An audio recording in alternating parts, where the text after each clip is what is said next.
Hero worship ఎక్కువైపోయింది ఈ నెలలో. ఓ మాట చెప్తాను, సేవకులైనా సరే హీరోస్ కాదు. బైబిల్ ఏముందండి? హెబ్రీ 13:7 చదవండి. వారి విశ్వాసమును అనుసరించమన్నాడా, వారిని అనుసరించమన్నాడా? హీబ్రూ 13:7 చదవండి, త్వర చదువుదాం. ఈ మాట తెలుసుకోవాలి. You not even nobody is a hero. Even God servants are not hero. ఏం దైవజనులు కూడా హీరోస్ కాదు. దయచేసి రండి చదువుదాం.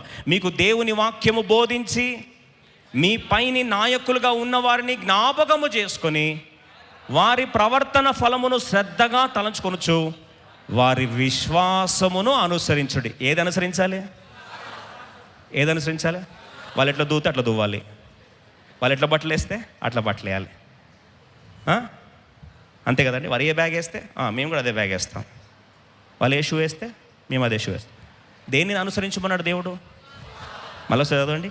వారి విశ్వాసమును అనుసరించుడు. ఇది వదిలేస్తాం.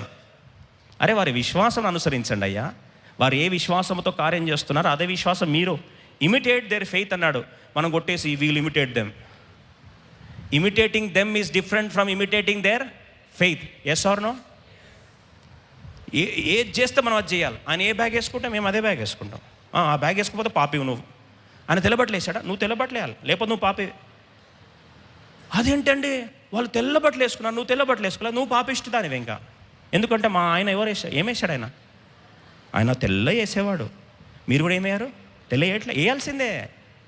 దేవుడు వారి బట్టల్ని అనుసరించుము, వారి వస్త్రధారణ అనుసరించుము, వారి వేషధారణ అనుసరించమని చెప్పాలి. వారి విశ్వాసమును అనుసరించు.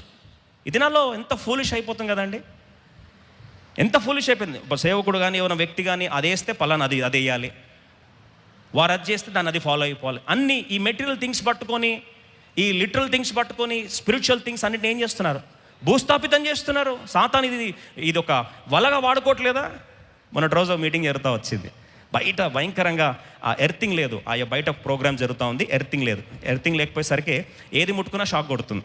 మైక్ ముట్టుకున్నా షాక్ కొడుతుంది, స్టేజ్ మీద ఏది ముట్టుకున్నా షాక్ కొడుతుంది. ఆర్గనైజర్స్ వచ్చి అన్నారు, బ్రదర్ మీరు షూ తీయొద్దు బ్రదర్ అన్న. నేను ఎందుకు అన్న? ఎర్తింగ్ లేదు ఇక్కడ, షాక్ కొడుతుంది అన్న. సరే అని చెప్పి షూ వేసుకొని వాక్యం చెప్పేసరికి, షూ వేసుకొని వాక్యం చెప్తారా? అప్పిత్రం బ్రదర్ మారిపోయాడు. అరే నీ లాస్ట్కి చివరికి షూలు వేసుకునే బట్టలు ఇవి అడ్డం వస్తున్నాయి. ఆత్మదేవుడి కార్యం ఎప్పుడో ఎగిరిపోయింది. అసలు ఆ సమస్య ఏంటి? అక్కడ ఏం ప్రాబ్లం ఏది చూసేది లేదు. అవేం అవసరం లే. మొత్తం సాతాను డైవర్ట్ చేసి కూర్చునేసరికి వాక్యం ఒక్క ముక్క ఎక్కలేదంట. అనుకో సరిపోయారు, బాగానే ఉన్నారు మీకని. డిస్టర్బ్ అవ్వాలనుకోవడానికి ప్రపంచం ఏదైనా డిస్టర్బెన్స్ వస్తుంది. విశ్వాసము దేవుని వాక్యం విలువైందైతే ఆ వాక్యము ఏ ప్రాంతంలో వాక్యానికి ఏముంది? శక్తి ఉంది, బలం ఉంది. అన్ని చిన్న చిన్న సిల్లీ థింగ్స్ పట్టుకొని పలాని అట్లా ఉంది, పలాంది ఇలా ఉంది, పలాంది అలా ఉంది కాబట్టి మేము వినము, అది చెయ్యము. ఎవరికి నష్టం అండి? నష్టం ఎవరికి వస్తుంది? అందుకొరకే clearly Bible says imitate their faith, not anything else. ఏది కూడా ఇమిటేట్ చేయడానికి వీల్లేదు. ఏది ఇమిటేట్ చేయాలండి?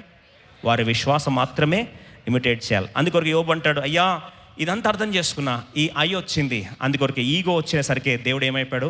బయటకు వెళ్ళిపోయాడు. ఈగోకి డెఫినేషన్ నేను రాసుకున్నా. బహుశా మీకు ఇష్టమైతే మీరు కూడా రాసుకోండి.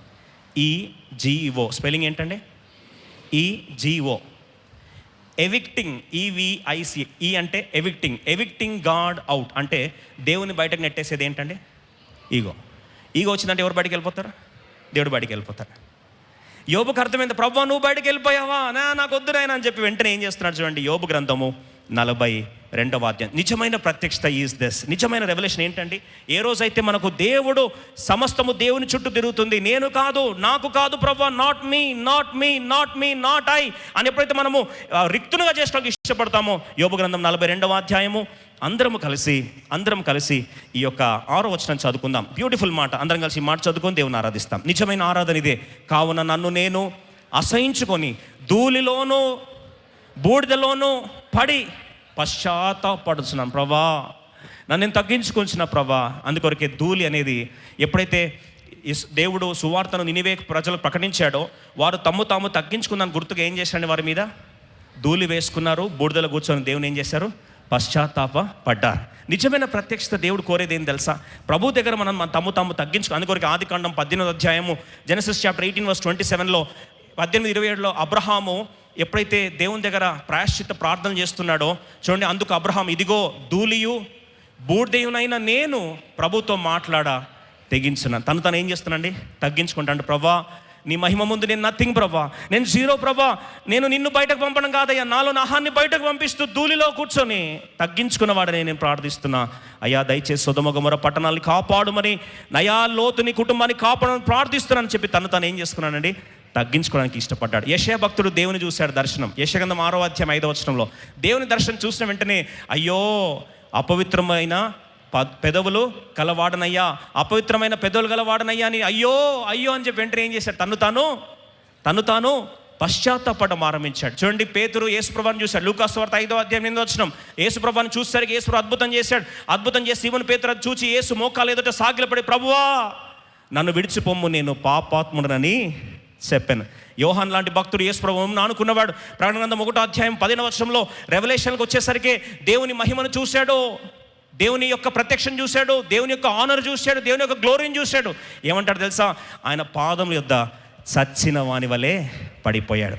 1:17 రెవల్యూషన్ 1:17 ఆ ఒక చచ్చిన వాడిలాగా, అయ్యా నేను రిక్తున్నయ్యా, ఐఎమ్ జీరో అని చెప్పి తను ఏం చేశాడు, తగ్గించుకున్నాడు. Humility activates grace and grace releases healing. ఎప్పుడైతే తను తగ్గించుకొని పశ్చాత్తాపడ్డాడో, ప్రవ్వా ధూళిలో నా తల పెట్టుకుంటున్నాను నాన్న, ఇన్ని రోజులు ఎప్పుడు నా చుట్టే ప్రపంచం తిరుగుతుంది అనుకున్నాను, I'm so sorry, please forgive me, నువ్వు ఏదైనా చేయగలవు ప్రభా, సమస్తమును నీకు సాధ్యమే అయ్యా, ఇది సమస్తము సాధ్యమే కాదు, నువ్వు ఉద్దేశించింది ఏది కూడా నిష్ఫలము కానేరదని మనసారా స్తుతిస్తూ ఈ కొద్ది ఆరాధన నీకు సమర్పిస్తున్న ప్రభా అని ఎప్పుడైతే పాదాల చెంత పడ్డాడో, ప్రభు అన్నాడు, యోబు లే.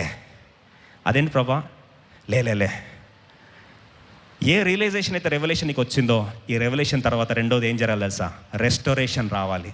ఎంత ప్రభా, వెళ్ళి ప్రాణం చేయిపో, రెండంతల సమకూర్పు. The moment you realise this, you will get your restoration. ఈరోజు ఈ ప్రత్యక్షత సమకూర్పుగా దేవుడు మార్చునుగాక.